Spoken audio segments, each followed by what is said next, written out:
Voici une question. Si vous avez une flotte et affrontez un ennemi sans marine, que faites-vous? Si vous êtes la Russie, vous perdez quand même. Après 4 ans d'humiliation navale infligée par l'Ukraine, la Russie a dû penser que cela ne pouvait pas être pire. La Russie avait tort. Lors d'une nuit mémorable pour l'Ukraine, l'armada fantôme russe est devenue la collection de sous-marins la plus pathétique imaginable. 10 navires ont été coulés, anéantis par une attaque dévastatrice pendant la nuit. Ce n'était pas seulement une attaque meurtrière de l'Ukraine, c'était aussi un message à Poutine. Aucun de ces navires ne sera plus jamais en sécurité. La flotte fantôme quitte la scène, a déclaré le commandant des forces des systèmes sans pilote ukrainiens, Robert Brovdi, dans un message Telegram publié à la suite d'une opération dévastatrice de drones ukrainiens, qui a d'abord détruit 8 pétroliers de la flotte fantôme russe. Puis ils en ont détruit 2 autres pour faire bonne mesure. La bataille aéronavale dans la nuit du 7 juillet a viré à la pêche industrielle.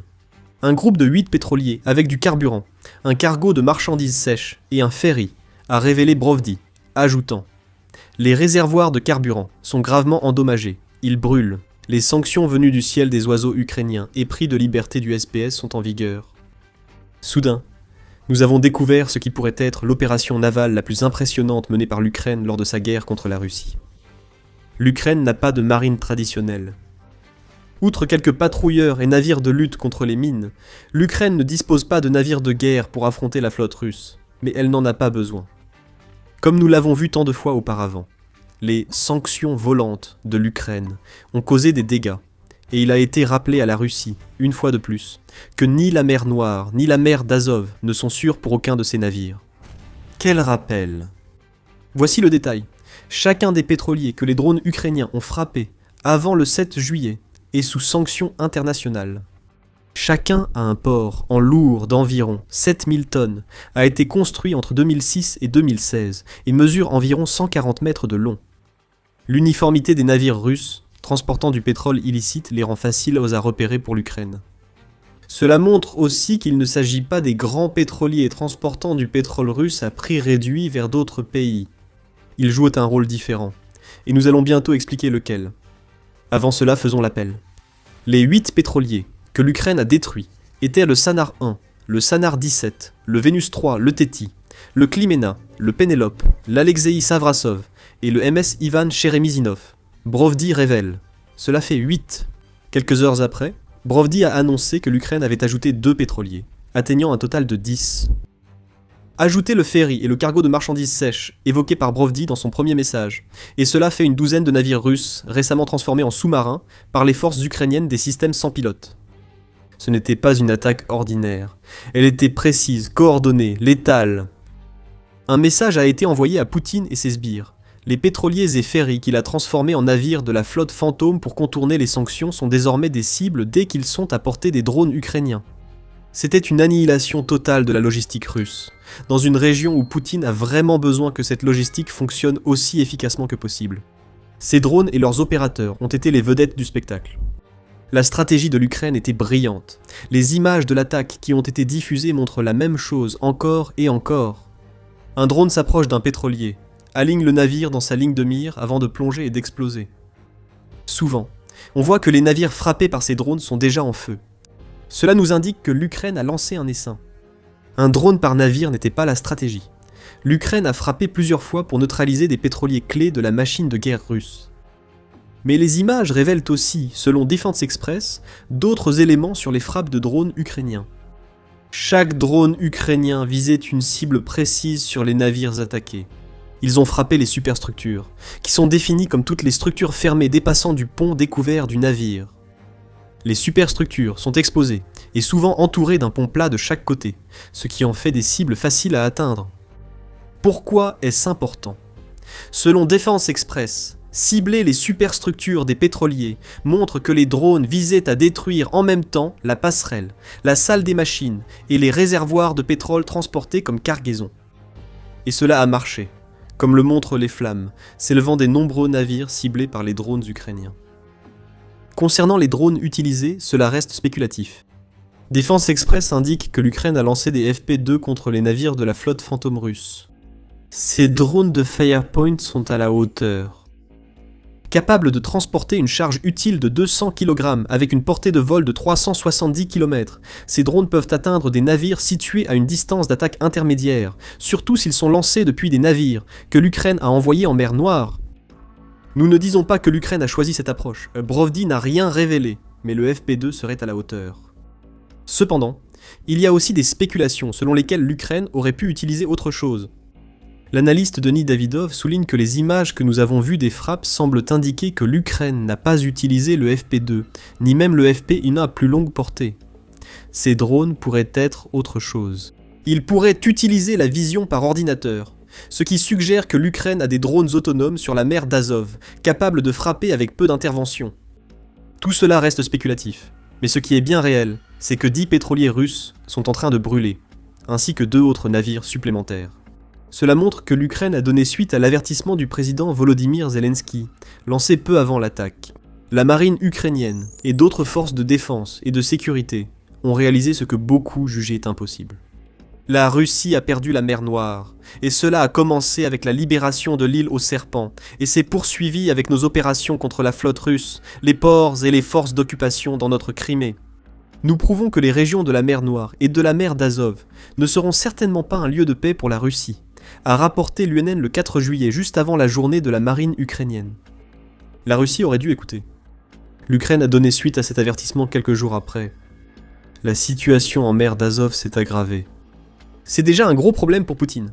Cependant, derrière cela se cache un autre enjeu. Ce n'est pas seulement ce que l'Ukraine a frappé, ni que chaque pétrolier détruit naviguait en mer d'Azov. C'est exactement à cet endroit que ces frappes feront trembler Poutine et pousseront une partie de la population russe à chercher rapidement une issue de secours. Avant cela, rappelons que vous regardez The Military Show. Nous vous offrons l'image complète, pas seulement les titres. Abonnez-vous et activez la cloche pour voir nos nouvelles vidéos en premier. Nous savons que les frappes ukrainiennes ayant coulé des navires ont eu lieu en mer d'Azov. L'Ukraine n'a pas non plus annoncé l'emplacement exact. Nous n'avons pas besoin que cette information vienne d'Ukraine. Ce qui importe plus que tout concernant l'attaque dévastatrice de l'Ukraine, c'est que chacun des pétroliers touchés a été frappé à environ 15 km au nord-est de la ville occupée de Kerch, en Crimée, et à environ 4 km du cap Krony, qui se trouve juste au large de la côte de la Crimée occupée. Le service de surveillance des incendies FIRMS de la NASA a confirmé avoir détecté les flammes intenses des navires de la flotte fantôme frappés par l'Ukraine. Défense Express souligne que des photos satellites publiques de l'Agence spatiale européenne du 6 juillet montrent une forte concentration de navires dans cette zone. Aucun navire n'apparaissait sur les services de suivi maritime, signe que leur transpondeur était éteint. C'étaient des navires de la flotte de l'ombre, s'il en a jamais existé, et leur emplacement est important pour une raison simple. Ils étaient tous dans un rayon de 20 km près du pont de Kerch, seule voie terrestre pour les occupants russes, afin d'entrer ou sortir de Crimée. Ce que l'Ukraine vient de faire est un avertissement aux occupants de Crimée. Il est temps de quitter la péninsule annexée illégalement. L'Ukraine prévient ses occupants qu'elle peut frapper le pont de Kerch aussi facilement qu'elle peut détruire des cibles situées à quelques kilomètres de celui-ci. Aujourd'hui, ce sont les navires de l'ombre. Demain, peut-être le pont lui-même. Et si ce pont s'effondre, les centaines de milliers d'occupants qui ont fait de la Crimée leur foyer depuis 2014 ne pourront pas quitter la péninsule. Ils seront piégés, et l'Ukraine transformera leur vie en enfer. C'est le second avertissement lancé par l'Ukraine dans la région de Kerch en quelques semaines. Le 21 juin, l'Ukraine a révélé qu'elle avait détruit des cibles des 2 côtés du pont de Kerch, ainsi que plusieurs ferries dans les eaux autour de ce pont que la Russie utilisait pour transporter des fournitures vers la Crimée. Outre les ferries, l'Ukraine a ciblé des terminaux de carburant et des infrastructures portuaires de part et d'autre du pont, rappelant que ce dernier reste menacé, comme le 7 juillet. Les défenses aériennes russes ont totalement échoué à stopper l'attaque. Nous avons vu le même échec lors de la destruction des 10 pétroliers. La Russie aurait dû pouvoir stopper ces attaques. Elle possède des bases aériennes en Crimée occupée et dans le Krasnodar Krai pour couvrir les navires que l'Ukraine continue de frapper dans le détroit de Kerch. Mais soit ils n'ont pas fait assez, soit ils n'ont rien fait du tout. Et d'ailleurs, il y a 10 autres navires qui ont également éteint leurs transpondeurs dans la même région que la douzaine que l'Ukraine a détruite. Si les occupants illégaux de la Crimée n'ont pas compris, l'Ukraine pourrait leur redire quittez la Crimée. Cet avertissement a déjà été lancé à plusieurs reprises. À la mi-juin, le chef du Mejlis du peuple tatar de Crimée, Rafat Chibarov, a lancé cet avertissement au nom de l'Ukraine, déclarant « Je voudrais m'adresser tout particulièrement à ceux qui se sont installés sur la péninsule après le 27 février 2014. Votre séjour en Crimée avec des documents de propriété russe falsifiés est illégal à tous égards, tant au regard de la loi ukrainienne que du droit international. Tant que le pont de Kertch fonctionne, vous pouvez encore quitter la Crimée. Bientôt, cette opportunité n'existera plus. » Cette déclaration est essentielle. L'Ukraine ne détruit pas seulement des navires fantômes, mais elle le fait à un endroit précis, montrant à quel point elle pourrait facilement frapper le pont de Kertch si elle le voulait. Si ces avertissements continuent d'être ignorés, l'Ukraine ne prendra plus de gants et rendra impossible le départ des occupants. Ces occupants refusent que cette possibilité disparaisse.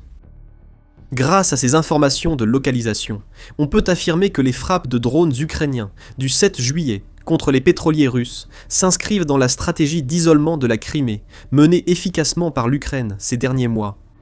Depuis début avril, l'Ukraine a lancé vague après vague de drones de frappe à moyenne portée, menant des attaques contre les artères logistiques qui alimentent la Crimée. Les autoroutes et ponts vers la péninsule sont jonchés des carcasses brûlées de centaines de camions et citernes.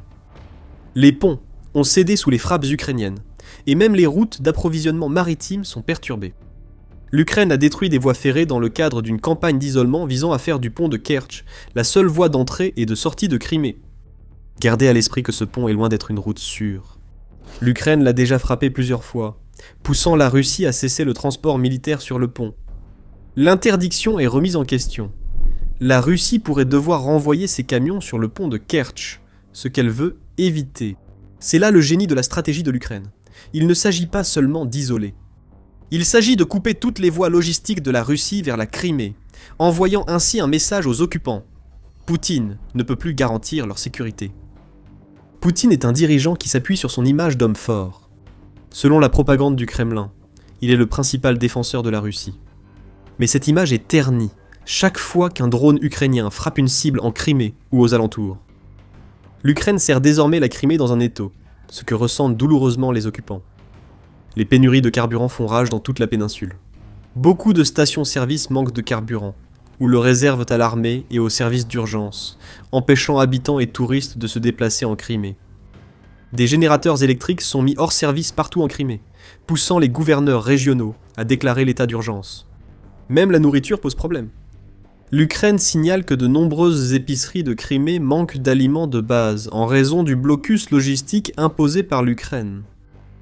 Ainsi, les frappes ukrainiennes du 7 juillet contre les navires représentent plus qu'un coup dévastateur pour la flotte fantôme russe. Nous assistons à une escalade d'une stratégie déjà en cours, mêlée à un avertissement concernant le pont de Kertch.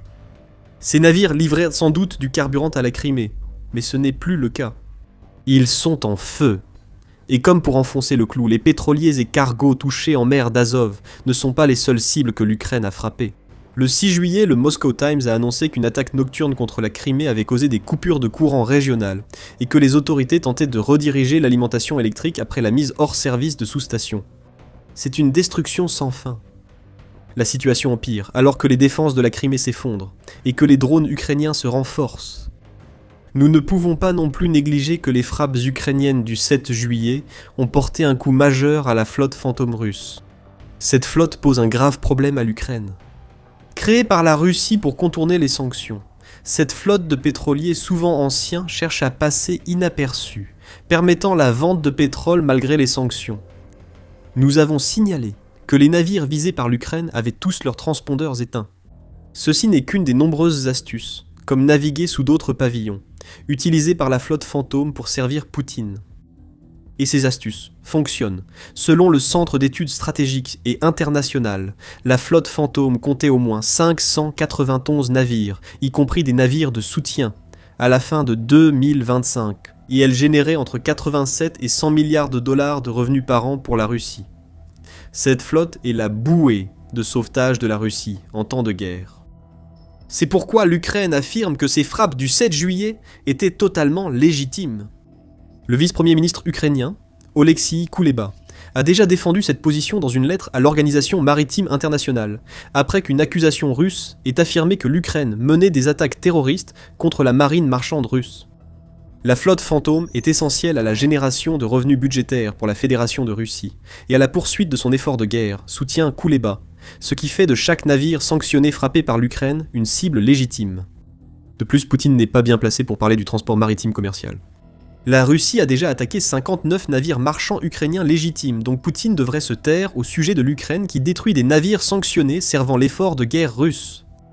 La frappe ukrainienne du 7 juillet va-t-elle vraiment affaiblir la flotte fantôme ? Non. Elles étaient peut-être davantage un avertissement concernant la Crimée qu'une tentative de faire perdre des milliards de dollars à la Russie sur les ventes de pétrole. Les pétroliers visés par l'Ukraine étaient plus petits, mais pouvaient transférer du pétrole de la mer Noire et de la mer d'Azov vers des ports hors de Crimée, pour ensuite être chargés sur de plus grands navires. Il y a donc un impact sur la flotte fantôme. Mais ce qui est vraiment important ici, c'est que l'Ukraine a porté un nouveau coup au carburant russe. C'est tout l'objectif de l'Ukraine. Rendre tout transport de pétrole ou carburant par la Russie extrêmement risqué, quelle que soit leur destination. En combinant ces frappes navales aux attaques ukrainiennes contre le raffinage du pétrole russe, une stratégie de destruction du secteur pétrolier s'est imposée en 2025. À la moitié de l'année, l'Ukraine avait déjà mené près de 200 frappes contre les raffineries russes.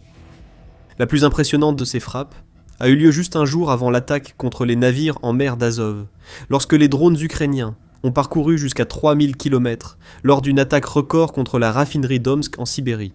C'est une campagne multiforme contre le pétrole et le carburant russe, et les pénuries en Crimée nous montrent que cela fonctionne. Quant à Poutine, il fuit littéralement, effrayé. Peu avant que 12 navires russes ne brûlent en mer d'Azov, on a appris que le super yacht de Poutine, valant plusieurs millions de dollars, avait fui vers l'Arctique, équipé de filets anti-drones pour tenter de stopper les armes ayant coulé tant de pétroliers russes. Si ça ne résume pas le grand protecteur de la Russie, rien ne le fera. Alors que la Crimée fait face à la plus grande menace depuis que la Russie a illégalement annexé la péninsule en 2014, Poutine se préoccupe bien plus du risque que l'Ukraine cible son yacht luxueux. Ce navire de plaisance est actuellement escorté par un destroyer russe ainsi qu'un navire de sauvetage et de patrouille, rapporte le Télégraphe. On peut se demander pourquoi les pétroliers en mer d'Azov n'ont pas eu la même protection, mais la réponse est déjà connue. L'Ukraine a rendu la flotte de la mer Noire inutile, ce qui est d'ailleurs l'une des raisons qui ont rendu possible l'attaque du 7 juillet. Poutine se terre dans des bunkers pendant que son yacht quitte la Russie. Voici votre protecteur, occupant de la Crimée, alors redisons-le encore pour l'Ukraine. Partez de Crimée tant qu'il est encore temps. Certains occupants ont déjà compris et pris le message très au sérieux. Attendez, avons-nous dit certains ? Disons plutôt des milliers. C'est le nombre d'occupants aperçus tentant de fuir la Crimée par le pont que l'Ukraine a rendu l'unique voie d'entrée et de sortie de la péninsule. La panique avait déjà commencé avant le 7 juillet. Maintenant, ça va être bien pire. Mais si vous voulez en savoir plus sur le grand exode russe qui est déjà en cours, nous avons la vidéo parfaite qui vous attend. Et si vous avez apprécié cette analyse de la dernière frappe de l'Ukraine et de la catastrophe de la flotte fantôme russe, abonnez-vous. Et n'oubliez pas de cliquer sur la cloche de notification pour recevoir plus d'émissions de The Military Show dans votre fil d'actualité. Merci encore de nous avoir regardés.